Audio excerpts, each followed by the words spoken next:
ẹ kú dédé àsìkò yìí láti BGI TV ìròyìn àpapọ̀ ló ń dé sétí gbọ̀nyín àti sójú amóhùnmáwòrán yín ní dédé àsìkò yìí. Olúwatóbilọ́ba Fásùgbà ló ń kàròyìn ṣáájú ẹgbọ́n àwọn kókó tó ń bẹ nínú ìròyìn náà. Ilẹ̀ Amẹ́ríkà ń pè fún ìdájọ́ òdodo fún àwọn tó fara kááṣá pẹ̀lú bí àgbéta ìwé ẹ̀sùn tó ti lé ní 75,000 ṣe wà níwájú ilé ẹjọ́ tó ń gbẹ́jọ́ ìwà ọ̀daràn. Ìjọba àwọn ọmọ orílẹ̀-èdè Nàìjíríà ti ké síjọba orílẹ̀-èdè Nàìjíríà láti tètè wá tọrọ àforíjì látàrí ọ̀wàràwárà òjòbọn tí àwọn ọmọ ológun yìn sí àwọn tó ṣèfẹ̀hónúhàn EndSARS. Wòlíì kan lórílẹ̀-èdè Nàìjíríà ti fọhùn sóde pé kí àwọn orílẹ̀-èdè Nàìjíríà kí wọ́n ṣọ́ra ṣe kán má bàa tún ṣe àṣìṣe tán ṣe lọ́dún 2015 nígbà tí wọ́n bá tún fẹ́ yan ènìyàn sípò lọ́dún 2023. Àwọn agbésùnmọ̀mí Boko Haram jí àwọn ọmọbìnrin 22 gbé lọ ní Ráfí nípínlẹ̀ Niger tí wọ́n sì lọ fi wọ́n ṣèyàwó. Ọkùnrin kan ta ọmọ bíbí inú rẹ̀ lẹ́yìn tí ìyàwó ẹ̀ tó bí ọmọ ọ̀hún sáyé tán. Kí n tó múròyìn wá lẹ́kùnrẹ́rẹ́, ẹ má gbàgbé láti lọ sójú ìtàkùn YouTube ẹ tẹ Bàbá Gbàgede Ìmọ̀ TV, ẹ rántí kẹ́ subscribe, lẹ́yìn náà kẹ́ tẹ aago ìránnilétí láti máa fi mọ̀ bí àwọn ètò wa gbogbo ṣe ń lọ. Lọ́wọ́ kan náà ẹ lọ sí ọwọ́ ọ̀sàlẹ̀ kẹ́ tún gbéra láti wọnú ti Facebook. Nínú Facebook ẹ tẹ Gbàgede Ìmọ̀ with Aláwìyé Adébáyọ̀, lẹ́yìn náà ní ojú ti Instagram ẹ tẹ Gbàgede Ìmọ̀ _22. lójú amóhùnmáwòrán yín ẹ rí lọ́wọ́ ìsàlẹ̀ yẹn pé ẹ̀rọ ìbánisọ̀rọ̀ kan wà níbẹ̀ tó ń tò lọ́wọ́wọ́ ẹ kọ sílẹ̀ láti fi kàn sí yàrá àpolongo ọjà wa. Ìròyìn ọ̀hún rèé lẹ́kùnrẹ́rẹ́. Akọ̀wé ìjọba orílẹ̀-èdè Amẹ́ríkà Anthony Blinken ti ṣàlàyé ẹ̀ pé orílẹ̀-èdè Amẹ́ríkà ń dúró láti mọ ìgbésẹ̀ ìjọba àpapọ̀ àti ìjọba ìpínlẹ̀ Èkó lórí èsì tí ìgbìmọ̀ tó ṣèwádìí lórí ìfẹ̀hónúhàn àti ọ̀wàràwárà òjòbọn tó rọ̀ lé àwọn tí ń ṣèfẹ̀hónúhàn lórí ní ọdún tó kọjá tí wọ́n fi sóde nípínlẹ̀ Èkó. Ìgbìmọ̀ ẹlẹ́ni 8 tí adarí wọn jẹ́ adájọ́ fẹ̀yìntì Doris Okuwòbè tó gbé síta síwájú gómìnà lọ́jọ́ Ajé ní ṣàfihàn pé lóòótọ́ ni àwọn ọlọ́pàá àti àwọn ọmọ ológun ni wọ́n yìnbọn lu àwọn tí wọ́n ń ṣe ìfẹ̀hónúhàn alálàáfíà ní ẹnu ìloro Lẹ́kì nípínlẹ̀ Èkó. Èsì àgbéta ọ̀hún ló ṣàfihàn àwọn bíi 11 tí wọ́n gbẹ́mìí mì níbi ìṣẹ̀lẹ̀ náà, lẹ́yìn tí àwọn bíi 52 fara káásá. Kò mọ́ síbẹ̀ nìkan, àwọn 22 míì ló jẹ́ pé wọ́n fara kó ọta ìbọn. Bákan náà ni àwọn 15 míì ní ọlọ́pàá ṣe báṣubàṣu bí kò ti sunwọ̀n tó fi mọ́ iléeṣẹ́ ológun pẹ̀lú ìwé ẹ̀sùn lóríṣiríṣi làwọn orílẹ̀-èdè Nàìjíríà ti bẹ̀rẹ̀ sí kó lọ sí ilé ẹjọ́ tí ń gbọ́ ẹ̀sùn ìwà ọ̀daràn lágbàáyé láti lè fi gbé ìjọba orílẹ̀-èdè Nàìjíríà àti ìjọba ìpínlẹ̀ Èkó lọ sí ilé ẹjọ́ kí wọ́n sì fojú winá òfin. Látàrí èyí, akọ̀wé ìjọba orílẹ̀-èdè Amẹ́ríkà Anthony Blinken ló ti wá ké sí ìjọba ilẹ̀ Nàìjíríà pé ilẹ̀ Amẹ́ríkà ló wò wọ́n o, bẹ́ẹ̀ ni wọ́n ṣe tán láti tètè rí ìgbésẹ̀ kankan tí wọ́n yóò gbé láti ṣe ẹ̀tọ́ tó yẹ àti bó ti tọ́ fún àwọn tí wọ́n ń fapá jánú àti tí ìjàmbá ọ̀hún tó dé bá lásìkò ìfarakásá náà. Àwọn ọmọ orílẹ̀-èdè Nàìjíríà ni wọ́n ti ké sí ìjọba orílẹ̀-èdè Nàìjíríà láti tètè wárawọ́rasẹ̀ kí wọ́n tọrọ àforíjì lọ́wọ́ àwọn ọmọ orílẹ̀-èdè Nàìjíríà. Àwọn orílẹ̀-èdè Nàìjíríà ló gbé eléyìí jáde nígbàrà tó di pé èsì ti bọ́ sóde lórí pé lóòótọ́ ni àwọn èèyàn gbẹ̀mí mì níbi ìfẹ̀hónúhàn ẹnu ìloro Lẹ́kì tó wáyé kọjá lọ́dún 2020 léyìí tí í ṣe 20 oṣù kẹwàá ọdún tó kọjá. Àwọn aṣàlàyé pé ìjọba ló gbọ́dọ̀ tètè gbégbé sí akin kí wọ́n sì fara wọn hàn ní kánmọ́nkóbó pé lóòótọ́ ni àwọn mọ̀ pé àwọn ti jẹ̀bi táwọn sì ń tọrọ àforíjì lọ́wọ́ àwọn orílẹ̀-èdè Nàìjíríà. Olùbáràlú sọ̀rọ̀ àwùjọ kan tó tún jẹ́ lámìrítọ́ àwùjọ tó pẹ̀ ń jẹ́ Honorable Zadok Akíntóyè ló ṣàlàyé pé ìgbìmọ̀ náà ló tó ẹni tí a gbóṣùbà káre láì fún nítorí iṣẹ́ akitiyan tí wọ́n ṣe láti fojú òpùrọ́ hàn dé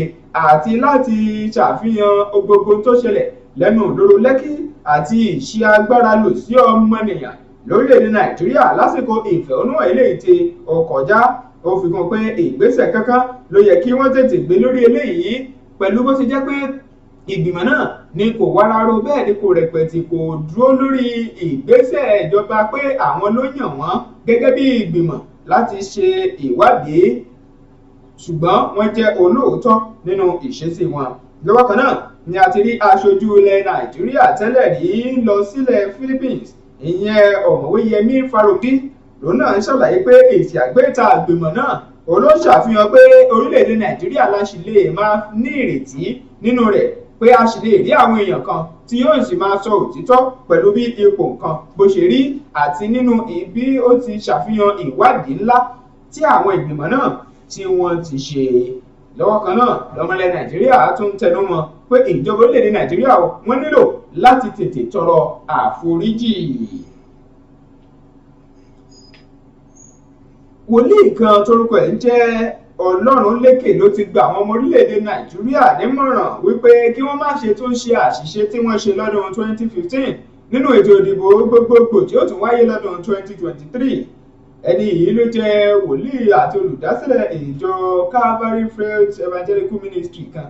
léyìí tí ó pẹ̀ jẹ́ wòlíì David Ọlọ́runlékè. Níbẹ̀ ló ti ṣàlàyé wípé àwọn ọmọ orílẹ̀-èdè Nàìjíríà ni wọ́n gbọ́dọ̀ rí dájú pé wọ́n túbọ̀ ń gbàdúrà lóòrèkóòrè àti kí wọ́n sì yára wọn lọ́pọlọ púpọ̀ kí wọ́n má bàa tún ṣerú àṣìṣe tí wọ́n ti ṣe ṣáájú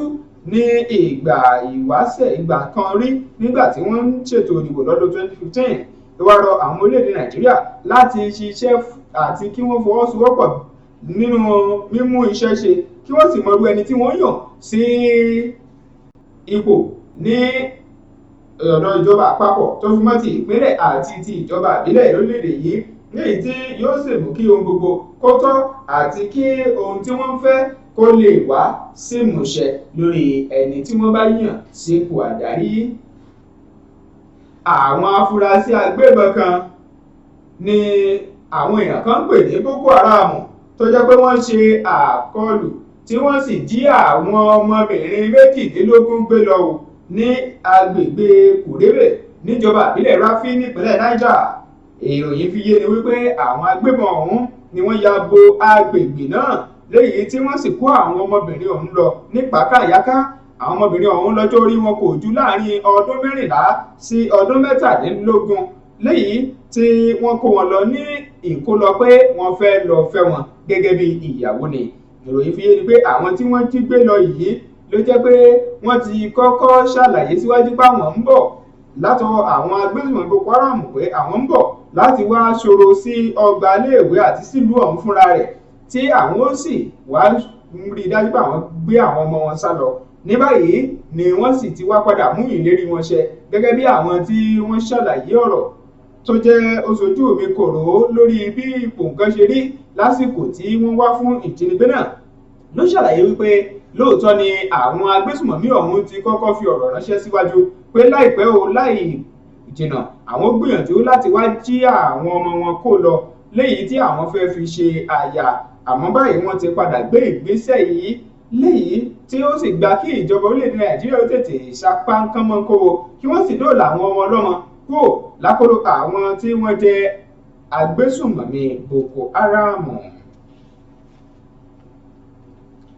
Lọ́wọ́ kan náà iléeṣẹ́ ọlọ́pàá ìpínlẹ̀ Abia òun ló ti ráwọ́ tó ọmọ 40 ọdún kan tí ó jẹ́ ọkùnrin léyìí tí wọ́n kókó ẹ̀ ní Apollos Ndubuisi tí ó ta ọmọ rẹ̀ eléyìí tí ìyàwó rẹ̀ tó bí fún un tó sì wá parọ́ fún ìyàwó rẹ̀ ọ̀hún pé ọmọ tó bí òun ni ó jẹ́ òkú ọmọ.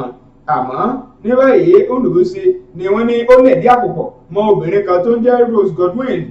léyìí tí ó jẹ́ láti lè fi ta ọmọ náà fún ẹnìkan tó dàbí pé ó fẹ́ fi ọmọ ọ̀hún ṣe ètùtù ọlà ni. ìwé ìròyìn gbé jáde wípé ọmọ ọ̀hún ni wọ́n parọ́ ẹ̀ sóde pé ó jẹ́ òkú ọmọ tí ìyá ọmọ fúnra ẹ̀ tó ń jẹ́ Deborah Onugaoku tó sì wá gbègbèsẹ̀ lórí ẹ̀. nínú ọ̀rọ̀ tí wọ́n fi tó àwọn oníròyìn létí látọwọ́ kọmíṣánná fún iléeṣẹ́ ọlọ́pàá ìpínlẹ̀ Abia ìyẹn abilékọ Janet Agbede òun ló fìdí eléyìí múlẹ̀ pé lóòótọ́ ni Deborah Onugua ló jẹ́ pé ó bí ọmọ ọ̀hún lẹ́yìn tí ọmọ yẹn sì wà láàyè àmọ́ tó yẹ kí wọ́n jí ọmọ ọ̀hún pé láti lọ tà á. wọ́n ta ọmọ ọ̀hún ní owó tó ju ẹgbẹ̀rún lọ́nà ọ̀ọ́dúnrún ó pọn bíi 50 lọ ìyẹn 350,000 naira ó ní wọ́n fi ta ọmọ náà sí ọwọ́ ẹni tí wọ́n tà á fún. ṣùgbọ́n ìgbésẹ̀ kankan láti iléeṣẹ́ ọlọ́pàá ló ti bẹ̀rẹ̀ ní kánmọ́nkóbo láti lè rí dájú pé wọ́n gbé ìgbésẹ̀ kí wọ́n sì fojú ẹni tí ń dẹrù aṣọ báyìí ṣòro jólàmbá pa níwájú òfin. èyí lópin ìròyìn àpapọ̀ wa fún dédé àsìkò yìí àmọ́ kí n tó máa lọ ẹ̀gbọ́n kòkònú ẹ̀ lẹ́ẹ̀kan sí i. mo ti kà á fún yín wípé ilẹ̀ Amẹ́ríkà ṣetán láti bójú wo ìdájọ́ òdodo tílẹ̀ Nàìjíríà fẹ́ gbé nígbésẹ̀ àti bí wọ́n ti tẹ́wọ́ gba ìwé ẹ̀sùn tó ju ẹgbẹ̀rún lọ́nà márùndínláàádọ́rin lọ lòdì síjọba orílẹ̀-èdè Nàìjíríà. àwọn ọmọ orílẹ̀-èdè Nàìjíríà náà ti bẹ̀rẹ̀ sí rawọ́ sí ìjọba Nàìjíríà pé kó tètè wá rawọ́ ẹ̀bẹ̀ padà sáwọn kí ó sì tọrọ àforíjì lórí ìṣekúpani Lẹ́kì.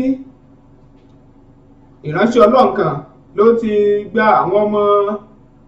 orílẹ̀-èdè Nàìjíríà lámọ̀ràn pé kó má tún ṣe àṣìṣe tí wọ́n ṣe lọ́dún 2015 nígbà tí ó bá fi dé àsìkò ètò ìdìbò ọdún 2023. àwọn agbésùmọ̀mí Boko Haram ni wọ́n jí àwọn ọmọbìnrin 22 gbé ní ìjọba ìbílẹ̀ Ráfí nípínlẹ̀ Niger. mo kà á fún yín tí mo sì mú wá fún yín pé ọkùnrin kan ta ọmọ bíbí inú ẹ̀ ọkùnrin ní owó kan tí ó lé ní ẹgbẹ̀rún lọ́nà ọ̀ọ́dúnrún náírà tí ó sì parọ́ fún ìyá ọmọ pé ọmọ náà ló ti dágbére fáyé. ẹ má gbàgbé lójú òpó YouTube wa ẹ̀yin ẹ tẹ Bàbá Gbàgede Ìmọ̀ TV ẹ subscribe lẹ́yìn náà kẹ́ láìkí ẹ̀ kẹ́ ẹ sì tẹ aago ìránni létí. bákan náà lọ ẹgbẹ́ ìrakẹ́ tún wọnú Facebook ẹ tẹ Gbàgede Ìmọ̀ with Aláwìyé Adébáyọ̀, Instagram ẹ tẹ Gbàgede Ìmọ̀ _22. lọ́wọ́ kan náà lọ́wọ́ ọ̀sàlẹ̀ amóhùnmáwòrán yẹn bẹ̀rẹ̀ sí rí ẹ̀rọ ìbánisọ̀rọ̀ kan tẹ́ ẹ fi lè láǹfààní àti kàn sí yàrá àpolongo ọjà wa. èyí lópin ìròyìn wa fún ti dédé àsìkò yìí. Olúwatóbilọ́ba Fásùgbà lóníròyìn. ẹ ṣeun o tẹ́ ń wò wá ó dìgbà kan náà.